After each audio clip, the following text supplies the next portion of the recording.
Hello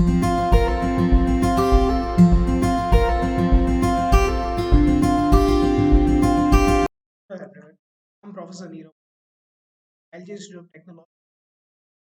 So, today we are going to discuss a topic called automobile component. This this session is about design of its design process. So, before getting into this design process, let's talk about our previous topic of how this connecting node algorithm and function has been set. Material selection, manufacturing process, we have gone through that. So now we will going to set up the procedure to designing this connecting. So to design this connecting rod, our first step is to understand what this connecting rod is and what kind of different dimension we are going to do. So connecting rod is a connecting component between piston and crankshaft. And it is also subjected to buckling load because it is a structural part, or you can say it is a part which is considered as a short pull. So there are mainly a four section we are going to design. One is dimension of cross section of the connecting rod. As you can see here, the shank part, or you can see there. Here you can see it is the shank part, or this is the part which we are going to we are talking about. This dimension of your crank cross section area. Then dimension of the crank pin at a big end. This is the big end. You can see here. This is the big end. So dimension of this big end. Then dimension of the dimension at small end, which is also pin dimension.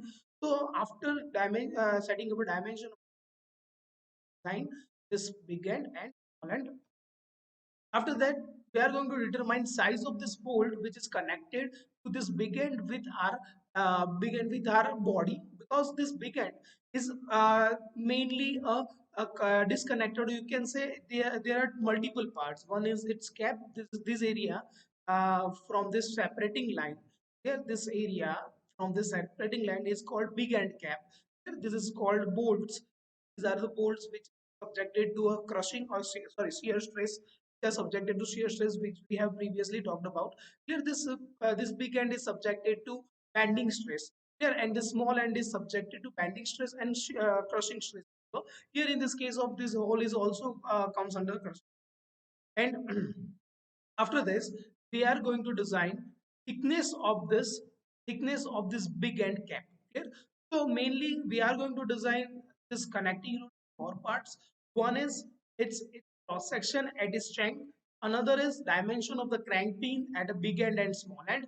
Here, and then a design of that bolts is connected our big end with our body, and then thickness of the big end. So these are our mainly procedure of design. Now we are going to get into design of this different section in one by one.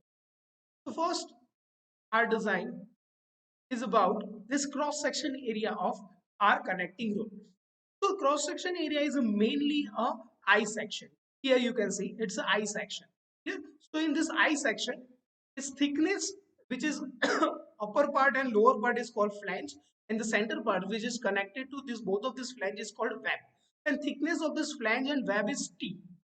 Here you can see the thickness of flange and web is T, and all the dimension, which is height of this web and height of this flange, is also in terms of T.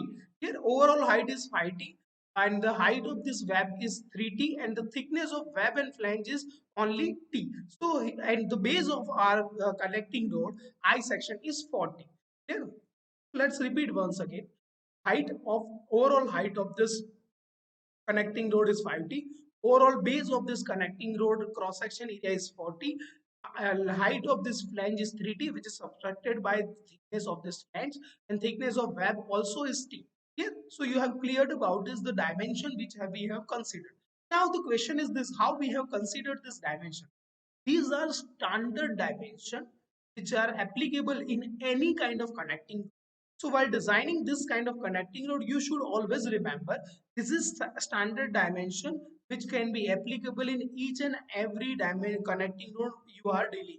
Here, if it is IC engine, diesel engine, or it is petrol engine, or any type of engine, there is connecting road, then you have to consider this kind of standard dimension.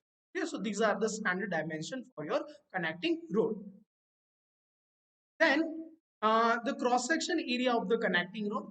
Let's discuss about the cross section area of the connecting road. So what will going to be our cross section area for the connecting road?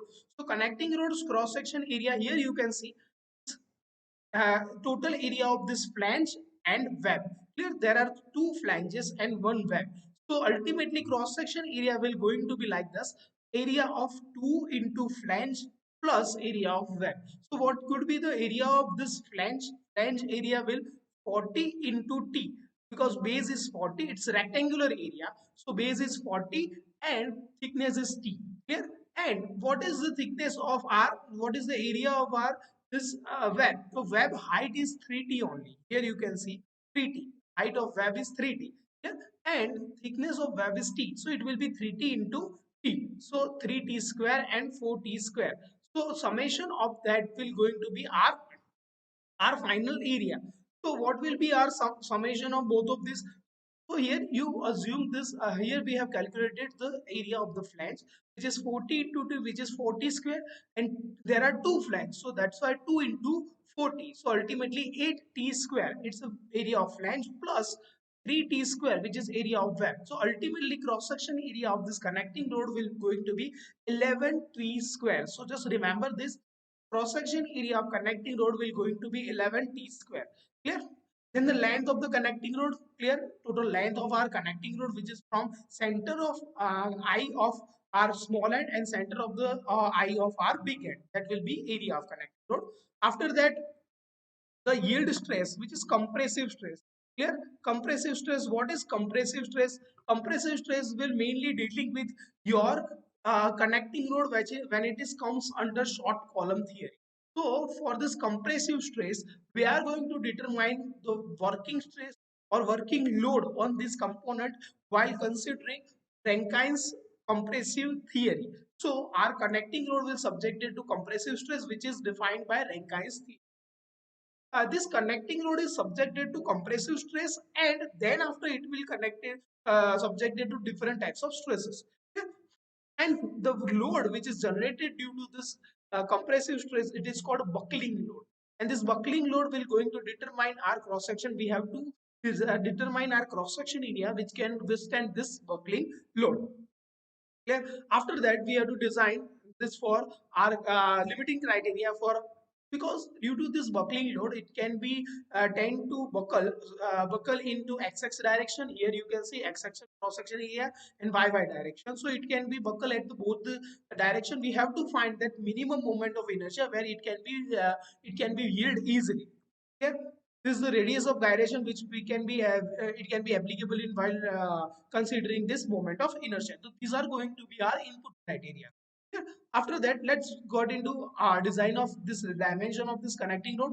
First of all, as we have told, as I have told you, we have to find buckling load at x-axis and buckling load at y-axis. At x-axis, clear? In last slide, we have seen that in at x-axis it will be comes as a I-axis, clear, and it at the y-axis it will be I-y-y. So according to this I-axis and I-y-y, we have considered kxx, which is radius of gyration, and kyy, whichever is higher we will going to design depend on for that only. Clear? Because the higher the load, it will try to buckle on that cross section area also.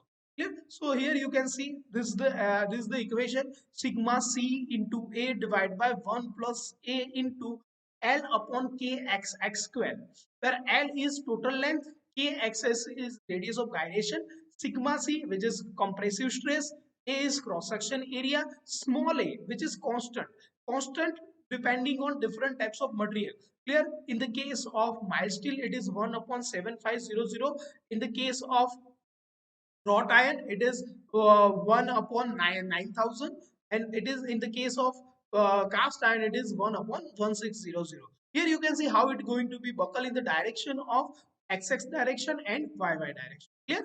After determining both of this load, we have to consider this k, what will going to be kxx and kyy. For that, we have to determine our I. Ixx and Iyy. Here you can see Ixx and Iyy. For Ixx, we have to design, we have to, how you are going to consider this Ixx? To design this Ixx, we have to consider I section from horizontal plane.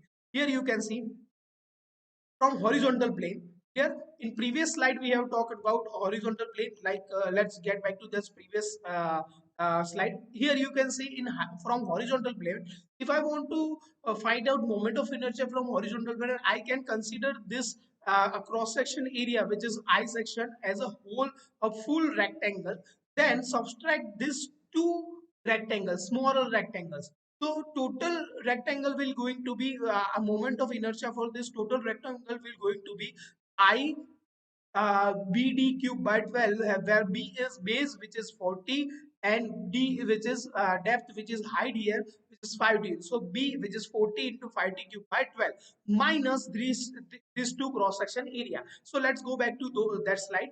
In that slide, we have talked about this thing. So in this case, you can see 4t into 5t cube minus 3t into 3t cube. So that is subtracted area from that total overall R rectangle. Clear? And that is 419 by 12 t raised to 4, which is our Ixx. And from Iyy, we have to consider it from horizontal side. So it is totally moment of two flange plus web. Clear? So for two flange, clear, flange area for two flange 2 into 1 upon 12t into 40 cube, because its base is 1t and its depth is 40. And in case of this web, it is depth is 1t and base is 3t. So ultimately it is 131 by 12 t. And here you can see higher the value, it try to buckle on that side. Clear? So our connecting you will try to buckle at xx direction. So in each and every design consideration, we have to find out what could be the more at where it will experience more moment of inertia. So higher the moment of inertia, it will tend to buckle at that direction only. So in this case, it is Ixx. In normally, in each and every case, it will going to be only Xxx. After that, we are going to determine this for our bending equation. So bending stress WB will be buckling load, clear, sigma C divided by A 1 plus A 1 upon L upon Kxx. Why Kxx? Because of we have found out that it is trying to buckle on xx direction rather than anything. Clear? Okay, so we have clear about this design procedure of this cross section area. In what we have considered, we have considered two direction. One is Ixx and Iyy, where Ixx is higher compared to Iyy. So we are going to design depending on xx direction. In this case, WB will be our will going to be our load, which is called buckling load. Sigma C is compressive stress. A, which is cross section area. Here we have found out that is 11 t square. Clear? 11 t square. K will going to be R depending on material. So K is nothing but I is equals to under root Ka square. So ultimately K will going to depend on our I. Clear? After that, we are going to design small end and big end. After designing this connecting roads cross section area, we are going to determine small end and big end. For a small end, what is small end? Here I have shown you a small end. In small end, there is a bush. Bush is provided at the connecting rod or piston pin. So your piston pin is lying inside this small end. Here you can see this bush and the piston pin. So ultimately, this piston pin will try to create a bearing pressure on our connecting rod. Clear? This side. Then after it is big end. Big end is connected with our crankshaft, or it is also called crank end or crank pin end. Clear? So our design will relatively depending on this crank pin design. So let's design consideration of this crank pin. So before getting into this, we should understand force exerted by gas pressure will going to directly affect this designing of crank pin and are big end and at small end, piston pin and crank pin. So for that we have to determine this gas pressure. Gas pressure is nothing but pressure generated by gas blasted or gas generated in your piston cylinder cavity. So here you can see this FL, which is gas pressure force. FL is equals to pi d raised to 4, where d is diameter of your piston, P is pressure generated by piston. So FL is equals to pi d raised to 4, pi d square by 4 into P. So this is going to be act on your piston pin, and due to this force your piston will pin will becomes under lateral force, which is also called a bearing stress in this lateral area.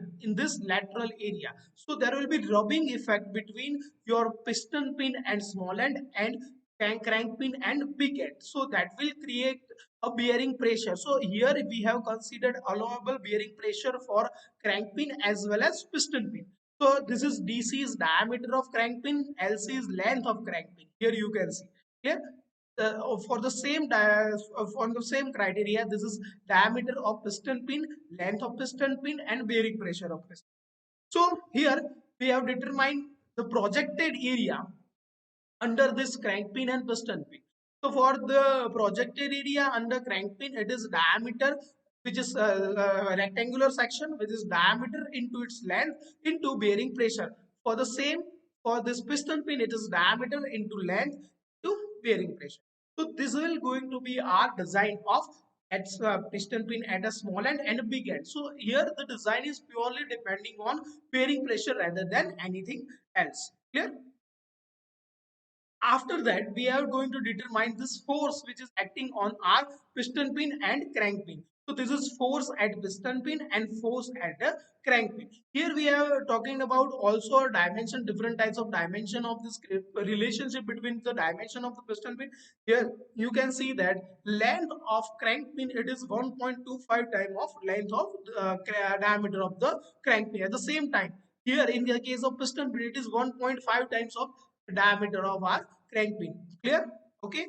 So after this dimension, we are going to design size of bolt of our big end cap. Clear? So these bolts are subjected to shear stress. Clear? How this shear stress going to act? Shear stress going to try to shear out our bolt. So our bolt will going to be find out at a cross section area, which is pi by 4 d square, which is diameter of our bolt. So the force which is experienced by this bolt, it is a reciprocating force. You have study about this reciprocating force in design of machine, or you can say dome, which is reciprocating mass force generated due to reciprocating mass, which is FL is equal to mr into omega square into r into 1 plus r by l. Clear? Where r is radius of that crank.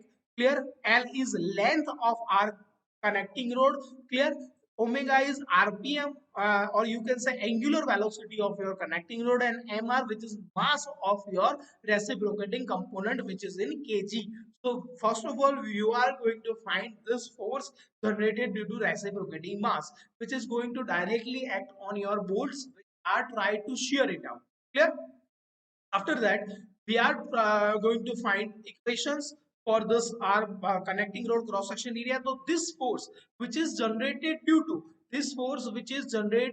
to our reciprocating component will directly try to shear out our component, or you can say bolts. Here, so bolt diameter of bolt is DCB, and its tensile strength sigma 3, which has its shear stress. Clear? Number of bolts. So there are two number of bolts. So ultimately we can find out diameter of our bolt if we have this force and stresses. Clear? Okay. And then you can find out nominal direction or diameter or major diameter. After designing of this belt, we are going to design thickness of big end cap.